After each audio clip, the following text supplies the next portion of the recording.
আমরা একদলীয় স্বৈর শাসনের হাত থেকে দেশকে মুক্ত করে বহুদলীয় গণতন্ত্র ফিরিয়ে এনেছি।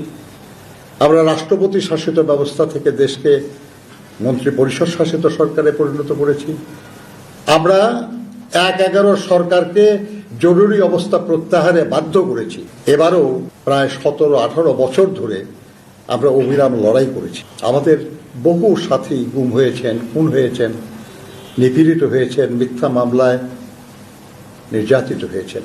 কিন্তু তারপরেও আমরা সবাইকে নিয়ে একটা শান্তিপূর্ণ, সবার কাছে গ্রহণযোগ্য একটা নির্বাচন চাই। সেজন্য আমরা আমাদের ভূমিকা পালন করার চেষ্টা করছি। আমরা আশা করব বাংলাদেশে আরও যারা রাজনৈতিক দল আছেন তারাও দায়িত্বশীলতার পরিচয় দেবেন এবং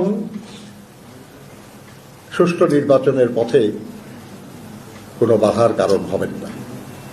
এ ব্যাপারে নির্বাচন কমিশন, নির্বাচনী কর্মকর্তাবৃন্দ যার যা দায়িত্ব, যার যা ভূমিকা, যার যা ক্ষমতা সেটা তারা প্রয়োগ করবেন বলে আমরা আশা করি।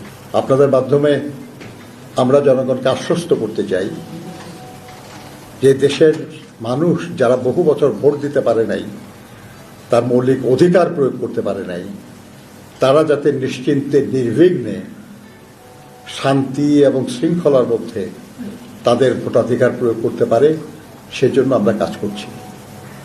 সে ব্যাপারে আমাদের ভূমিকা আমরা পালন করছি।